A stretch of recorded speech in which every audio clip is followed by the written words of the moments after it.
Hi, my name is Laura Holmes, and today I'm observing Ms. Harless's American History class at LaGrange High School. Ms. Harless has been teaching American history here for 5 years. She has several advanced classes and has a good rapport with the students. This lesson focuses on U.S. history, key concepts that the students are expected to know on the end of the course test exam in American history.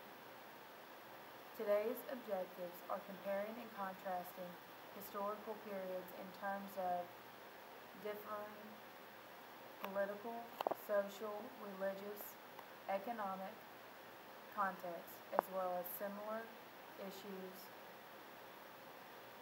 actions, and trends in viewing 4 short video clips of TV families in the 1950s, 60s, 70s, and 80s. Students must answer questions like, who are the characters in the TV family? What is the major conflict in this episode? How is the conflict resolved? How does this family relate to the themes of the decade it was made in? Themes relate to social, political issues of the decade. There are 20 students in Ms. Harless's American History class. All 20 students are black, 16 are females, and 4 are males. There is one special education student. His accommodations are extended reading time and test-taking time. He also has to have all of his tests read aloud.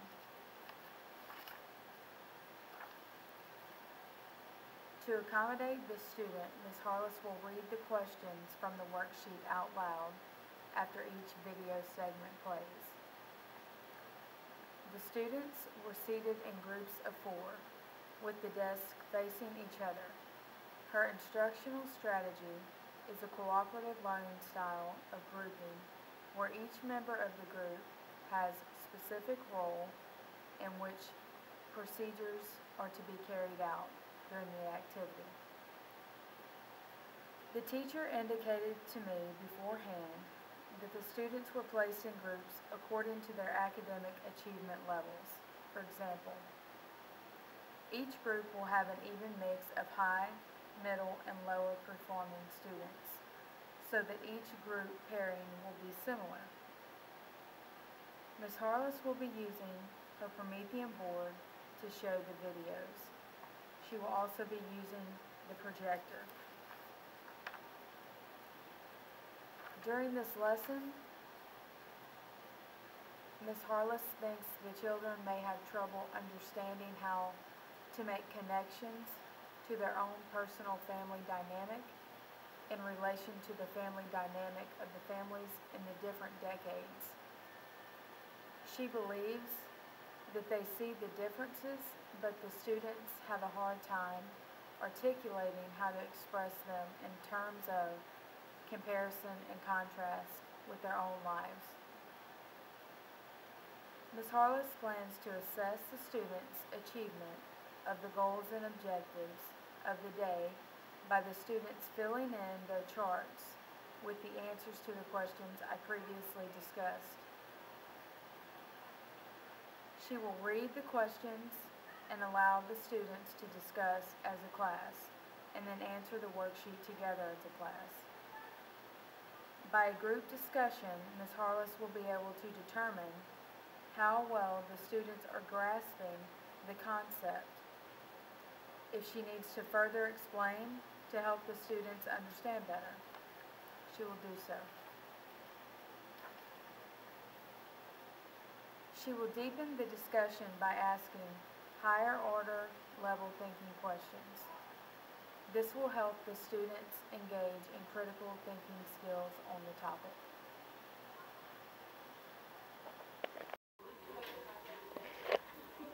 Okay, number 1.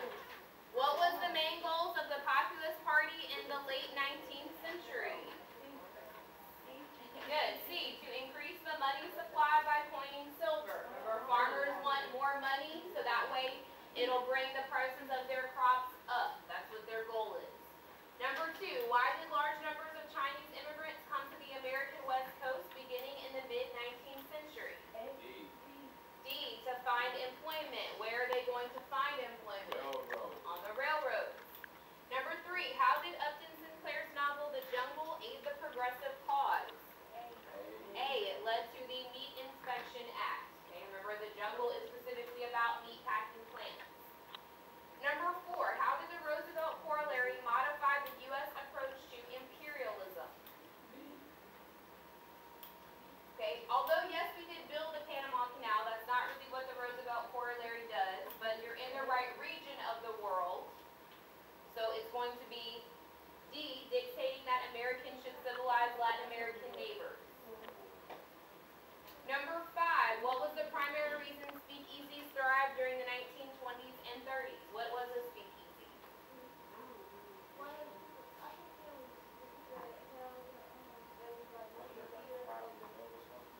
Right, like a secret sort of bar, right, that you had to have like little password to get in, obviously during the time of Prohibition, right? So looking at your question again then, why are they thriving in the 20s and 30s? C, people disagree with the ban on alcohol. Correct, right, bootleggers are coming in there as well. Okay, number 6, during the Great Depression, President Franklin D. Roosevelt created numerous programs to address social and economic problems. Which long-term effect did these programs have on U.S. government? D, it plays more of a direct involvement in your public welfare. All right, number 7, during World War II, the U.S. government issued ration coupons to A, conserve raw materials needed for the military. Remember, your ration is only the amount that you get to help save the rest of the supply. Okay, number 8, which event brought the U.S. directly to the verge of a nuclear confrontation? A, the Cuban Missile Crisis. Number 9, in the early 1950s, future Supreme Court Justice Thurgood Marshall led a team of lawyers that won the Brown versus Board of Education case. In that case, the Supreme Court's ruling. Okay. B is actually going to be the best answer. Weaken the legal basis for segregation. Okay. Now, a ramification of that, an effect of that would be C, that the white-only laws in the South would go away, but the Brown case is going to basically weaken the basis of segregation. Okay. All right. Lastly, number 10. Which statement best explains the primary objection many politicians have raised against the term war on drugs? Good. C. They think policies surrounding drug use focus too little on prevention. Remember, we talked about that's how those like DARE programs started to become popular. All right, go ahead and make me some piles in your groups then. So questions and answers. I'm going to come around and collect those from you, and then we're going to move on.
Looking at TV shows that were made during those time periods. So, yesterday we already did the 50s and 60s. And so today then we're going to finish by doing the 70s and 80s.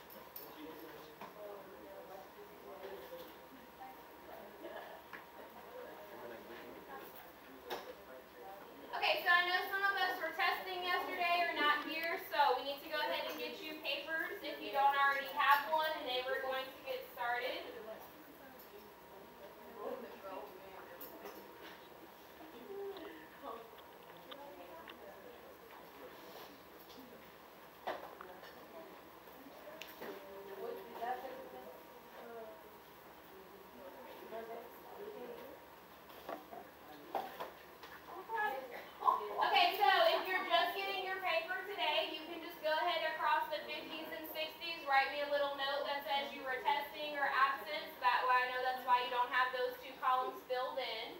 And everybody, again, will be doing the 60s and 70s today. 70s and 80s, sorry, you're right. All those numbers get crazy, you know. Okay, so just to clarify for everybody that just got our paper today, this is what we're doing. So we're looking at some specific little categories for each of our TV shows. So as we're watching, this is what you want to be looking for. Firstly, you're looking for who makes up the TV family. So if you don't catch the character names, that's where you put their role. The mom, the dad, the brother, whatever, okay? Secondly, you're trying to describe the family. So you can describe them by talking about their race or ethnic group, their socioeconomic status. What does that mean again? Right, rich, poor, upper, middle class, lower class, whatever, okay? Also, we're going to look at sort of the professions, specifically of the parents, okay, or whoever we see. Number 3, we're looking for what the major conflict in the episode is. So there's going to be some kind of overall problem that they're talking about. Then, of course, the next one is how do they resolve the problem. And then lastly, we're looking to see how does what we see on this TV show reflect sort of what's happening in that decade. So what exactly is going on in the 1970s and 80s? Okay, questions so far? All right, perfect. So we're going to go ahead and jump back into it then. So you can see for the 1970s, we're going to be starting with All in the Family. So again, make sure you're on the right part on your paper. Let's stay quiet so everybody can hear. From television And city here we in go. Hollywood. Boy, the way Glenn Miller played.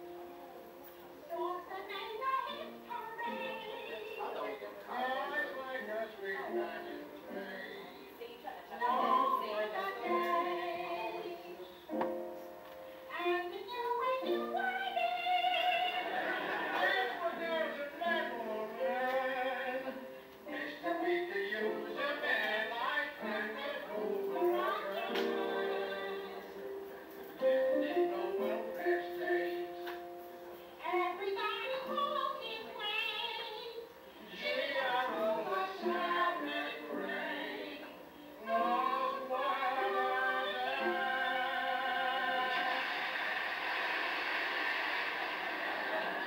Hey, you. Get away from that TV set. You know I watch football highlights every week at this time. I know, but in a few minutes, Channel 13 is rerunning that special on pollution with Jack Lemmon. When I want to learn anything about pollution, I don't have to learn it from the millionaire actor. There's nothing better to do than sit around on his stuff dreaming up course. If he wants to unpollute something, let him unpollute the movies, huh? All the nudies. Archie, we're always watching football. I think it's important that we learn a little bit about our polluted environment. You're polluting my environment. Now get away from my set. Can't we at least sit down like rational people and discuss this? Discuss. Why with you is always everything got to be like a meeting? Because in a meeting, people sit down together and exchange ideas. Okay, sit down, huh? Well, let me hear your idea again. Okay, I want us to watch Jack Lemmon and a group of famous scientists discuss pollution and ecology on Channel 13. Good. And I want to watch football highlights on Channel 2. Now, guess what's going to happen?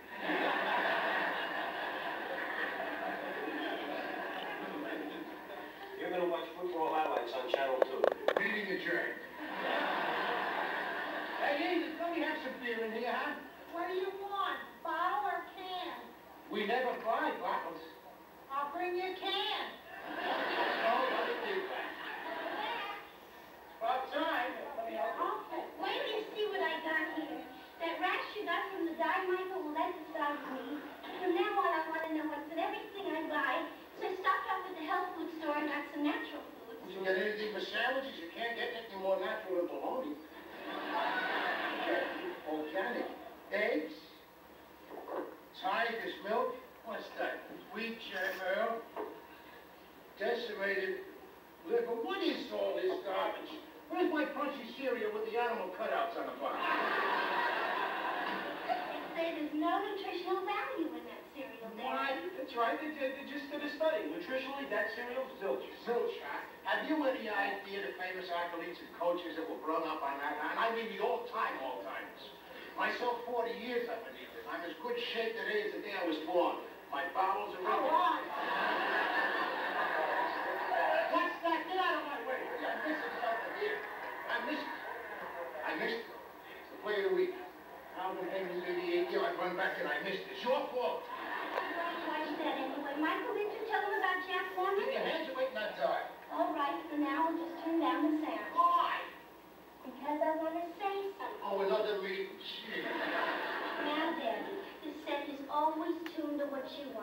So just this once, can't you share a little, huh? The special environment is important to Michael and me. Yeah, because it's tearing the country down. That's what you like. To sit around and watch a bunch of jerks tearing the country down around us. Archie, pollution is a fact of life, and it's not just America, it's worldwide. The special with Jack Now, Lemmon. will you leave me alone about that special? And you know what you can do with your Jack Lemmon? Yeah, and you know what you can do with your John Wayne. What about John Wayne? Now, before you say anything, let me warn you. When you're talking about the Duke, we're just talking about an actor. You're talking about the spirit that made America great. You kidding?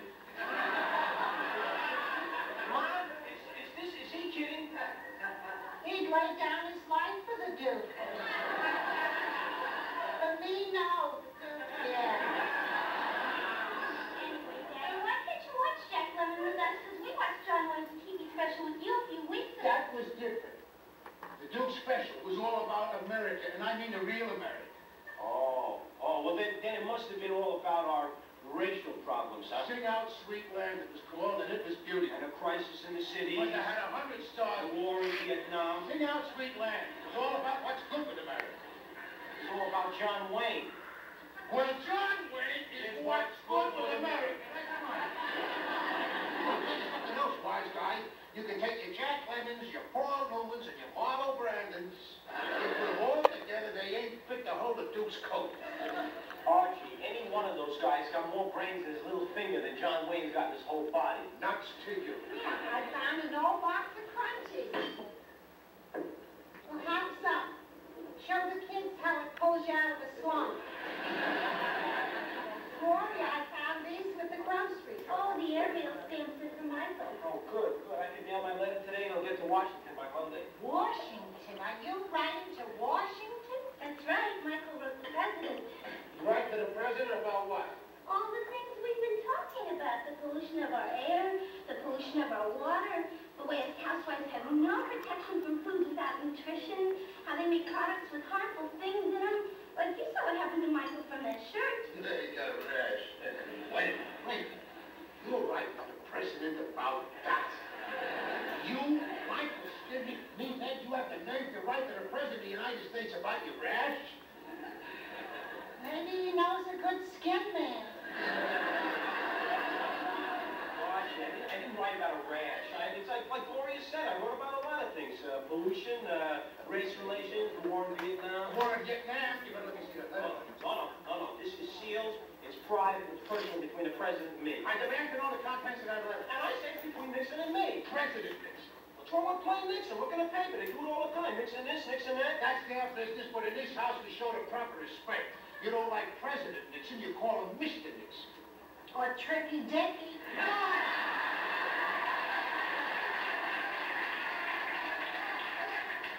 You was calling him that 8 years ago. 8 years ago, he was a civilian. Now happens to be Commander-in-Chief of the United States. And he's doing a good job of it, too. Let me tell you something, wise guy. Mr. Nixon didn't get us into Vietnam, he inherited. Just like he inherited inflation and integration and pollution. Or are you going to tell me that Mr. Nixon invented pollution? No, what's he doing about it? What's he doing about it? Stop it. There isn't a major city in this country where the drinking water isn't below safe standards. Oh, well, now, let me ask you this. Washington, D.C., being one of your major cities, would you say the drinking water there is becoming unsafe? Yeah. Well, that's where I got both. Because if the drinking water in Washington, D.C. is becoming unsafe, do you think that Mr. Nixon would let Tricia drink it? Well, you can't answer that, huh? I'll tell you something, wise guy. You see, you don't understand your basic simplicities. Your biggest problems always boil themselves down to the human factor. I mean to say the president, after all, is only a man. Right, and he's in the wrong job. You got to do something with that letter.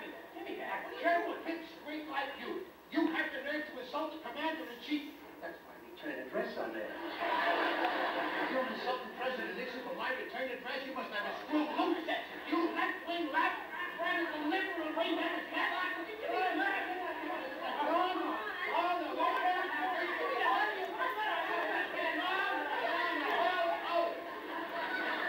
This letter gets mailed from his house over my dead body.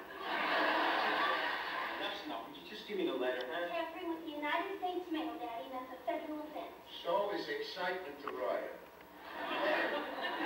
The letter is not going to incite anyone to riot.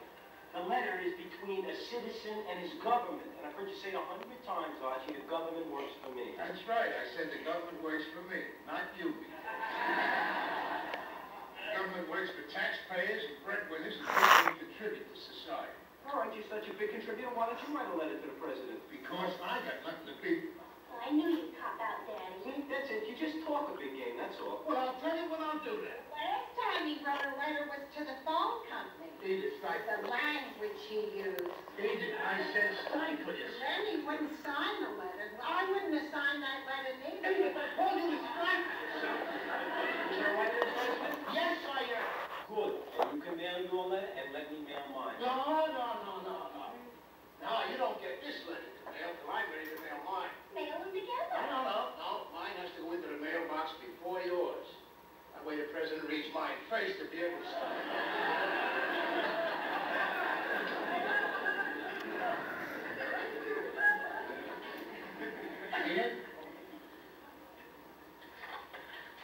Edith, this is going to be good, all right?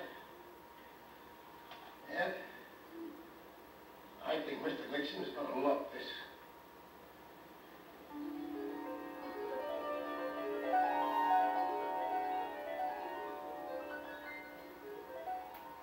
Ladies and gentlemen, from the East Room of the White House, the President of the United States.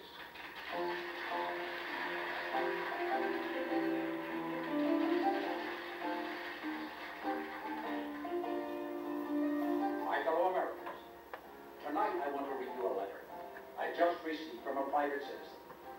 It starts, of course, with a highly proper, "Dear Mr. President, Your Honor, Sir." Now let me make one thing perfectly clear. I love that beginning.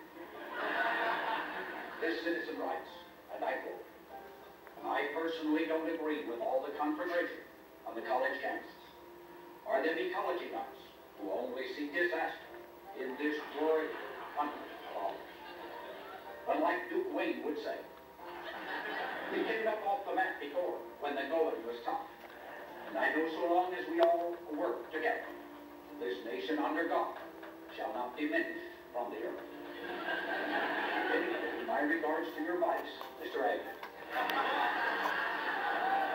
And special regards to Mrs. Nixon and Tricia, who I know you wouldn't let drink no water except in the fast.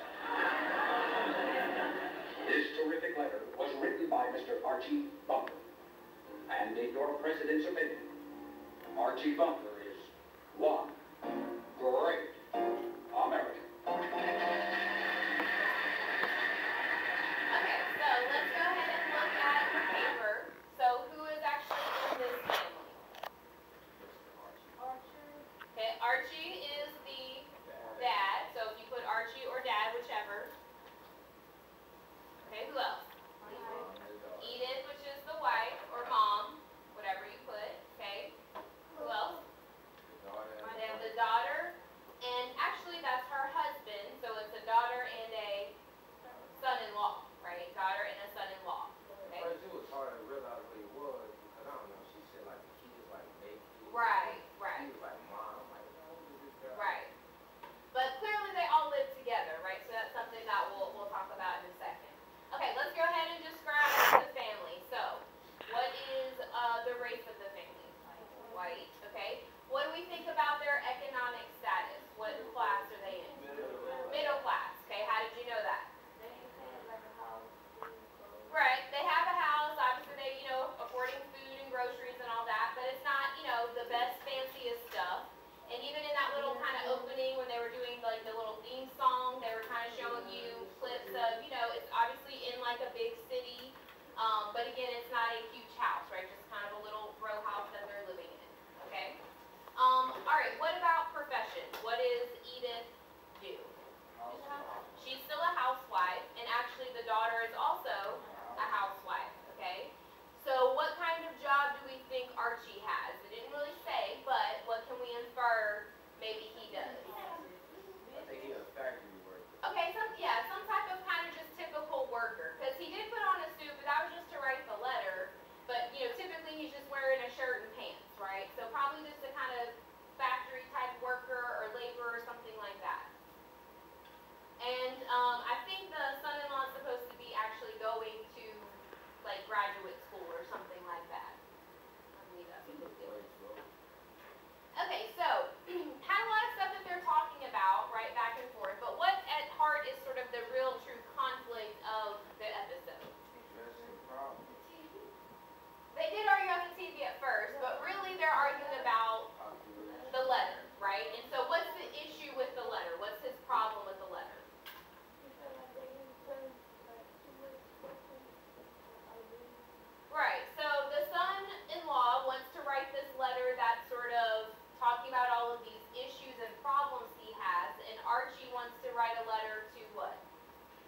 letter at the end was kind of talking about.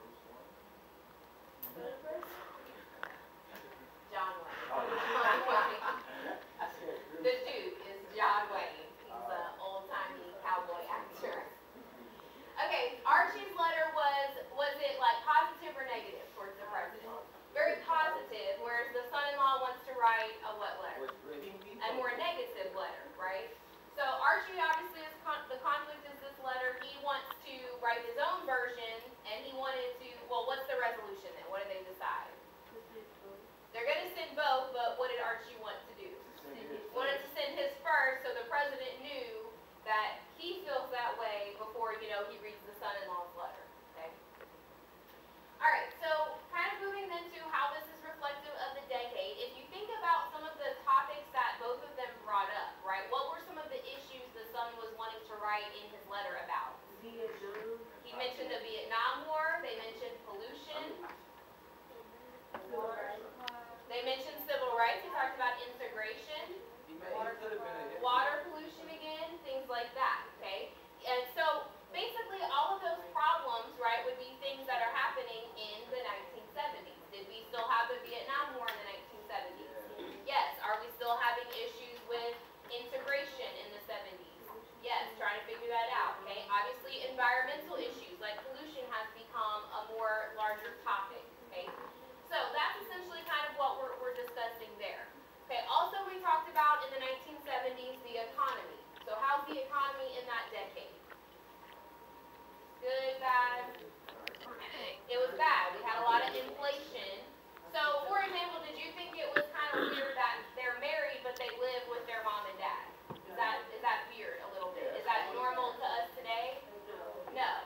So, thinking back to that time period then, why would it make sense for them to live at home? They can afford to live. Because they maybe don't have enough money to move out on their own. Going back to the 1970s, the economy is very bad as a whole, right? So people aren't making a lot of extra money, okay? All right, questions so far about that? All right, perfect. Let's go ahead then and look at our last family, which is going to be the Cosby family. So the 1980s, we're going to look at the Cosby Show. As a side note, I'm sure this is maybe of all of the shows one that you potentially have already seen before, or have seen, an episode of the Cosby Show before. They do have a lot of kids, but we're only going to see a handful of them in the episode. So for your paper, you can just write the ones that we see in this episode. You don't have to list like all of them, okay? You should add a 90s segment and put Fresh Prince together. You know what? Light bulb right there. Next year it's happening. Thank you. Okay.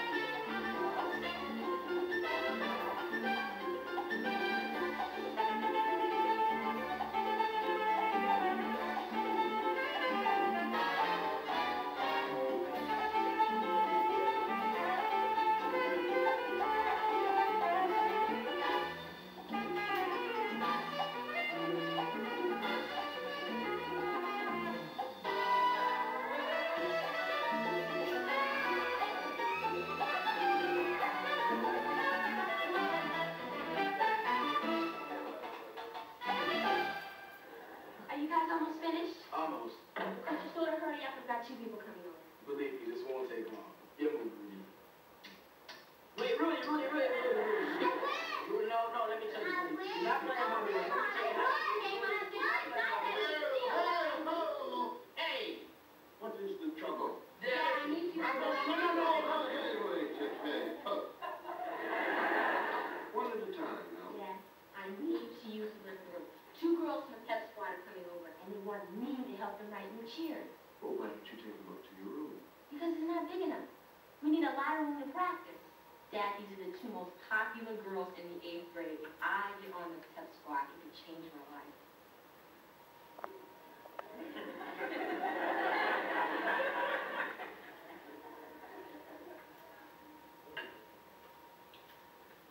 Please take a step upstairs so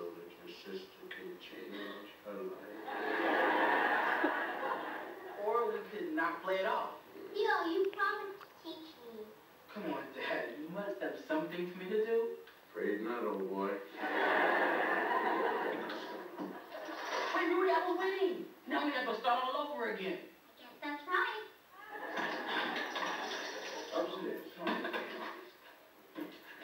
I will make this up to you. Yes, I know you will. Wow. Dad. Well, Vanessa. Dad, aren't you going to go back to Elster Hall? They missed the opportunity of meeting the two most popular girls in their grade. Dad, please don't embarrass me in front of these girls. Don't act silly like you usually do. Well, I try to control myself, but I do know something about cheers, and I could help with the rhymes. 2 bits, 4 bits, 6 bits a dollar, clean my shirt, and don't forget the collar. Hey now. Dad, it's them. Right. Go, please. No, I just let him in, all right? Okay? No rhyming? You don't have to worry. I'll be in a hurry. I told you I could rhyme. I do it all the time. How do you do? Welcome to the zoo. My dad likes to joke around. All over town. Jokes around. Dad, this is Paula Young and this is Cindy Stevens. How do you do? I'm Dr. Huxtable. Nice to meet you. Well, I hear that you guys are on the pep squad. Yes, we're the captains. Well, pardon me. I have to get my hat. I won't be able to chat. But if you need some cheers, just see me downstairs. Hey now. Hey now. Stupid. She's very funny. Is he like that all the time? I had nothing to do with it. I tried to get rid of him. Vanessa, this is a beautiful house. You really like it? Yeah. Well, thank you. This painting, I saw it in a book. Well, my mother bought it at an auction. I bet it was expensive. Yeah, $11,000. $11,000? Well, you know, my mom really wanted it. It's painted by her great uncle, and my parents both love art. Would you like to see the rest of the house? Yeah, I love it. Well, come on. I showed all the upstairs bedrooms, except for my brother Theo. No one outside the family is allowed to see it. Vanessa, the person I wanted to see. Oh, wow. I don't want to play checkers with Rudy. Please?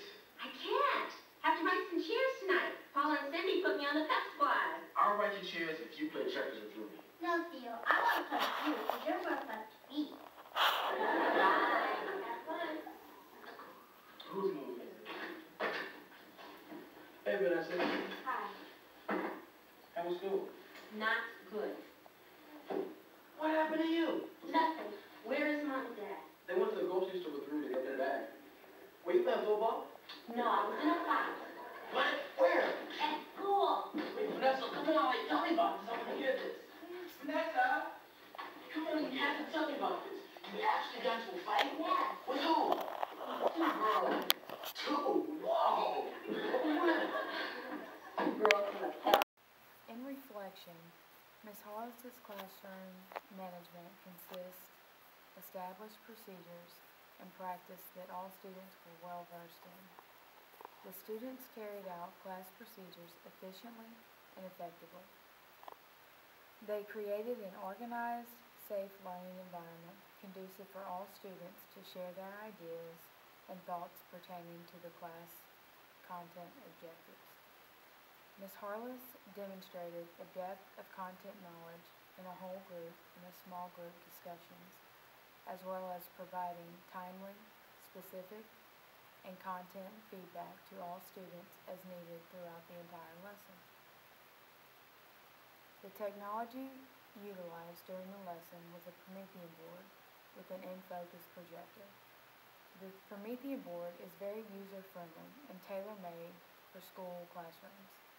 The whiteboard, as it is sometimes called, is designed to present material displayed as dark lettering on a solid, light background. It is also made to interact with material through the use of a pen tool, the computer, or various remotes. There are hundreds of ways to interact with class content, resources, and materials, etc.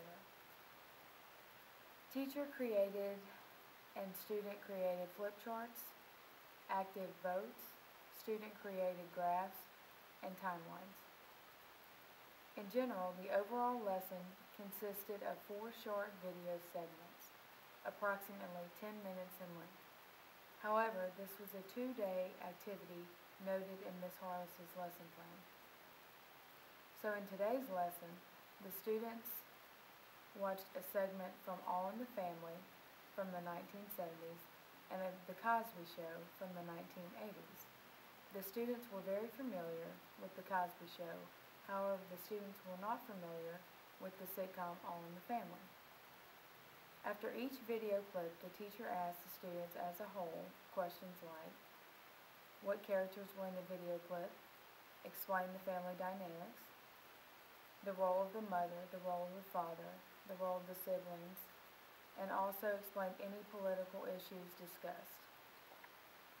She asked if they could determine socioeconomic status of the family based on home furnishings, clothing worn, or the neighborhood of the family. Students appeared to enjoy discussions and were actively engaged without any negative behavior observed. This is exceptional at LaGrange High School. The teacher then provided specific questions to each of the 5 student groups for them to discuss with each other. The student groups discussed their respective questions for approximately 3 to 5 minutes. From that point, the teacher assumed the role as facilitator, while the 5 group leaders, along with their peers, conducted a student-led discussion comparing and contrasting the details of the sitcoms in the 70s versus the 80s, and then how it compared and contrasted to their lives today in 2015. Utilizing the Gibbs reflective cycle, this includes description, meaning what happened, feelings, what was I thinking and feeling while I watched this observation, evaluating, was it good, bad, what was good, what was bad about the situation, description, what sense can you make of this situation, the conclusion, and the action phrase. As I observed the class discussion, both to the teacher, student, and student to teacher, the overall feelings and thoughts going through my mind were, the lesson was a fun approach to the historical content. The students enjoyed the videos and were able to relate to the Cosby Show sitcom better than the 70s clip of All in the Family. The students, however, did find it interesting that in the All in the Family episode, the dynamic of the older, conservative, all-white parents were living in the same house with their very liberal, younger couple, which was their daughter and the son-in-law. The students could relate to the multi-generational household in a lower middle-class neighborhood, however.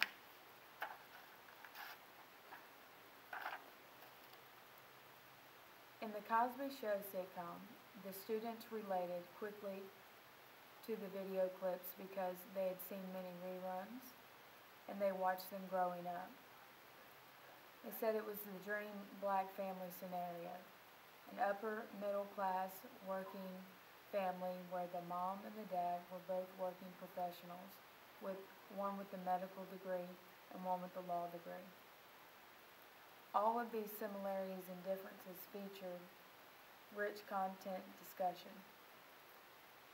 The teacher, like most secondary classroom teachers, relied heavily on a lecture-style approach to the content information, while interjecting 2 video clips to increase student interest in an otherwise typical social studies classroom protocol. Some possible points to consider when planning and implementing future lessons utilizing video clips and the Promethean board are: Allow the students to interact with the whiteboard by using Venn diagrams to visually display the differences and similarities to discuss in whole groups and small group activities. Students performing self-assessments, peer assessments, when addressing teacher or student developed questions by casting their answers with the use of active votes. This is a fun, engaging method of student assessment. Understanding and determining success of student outcomes.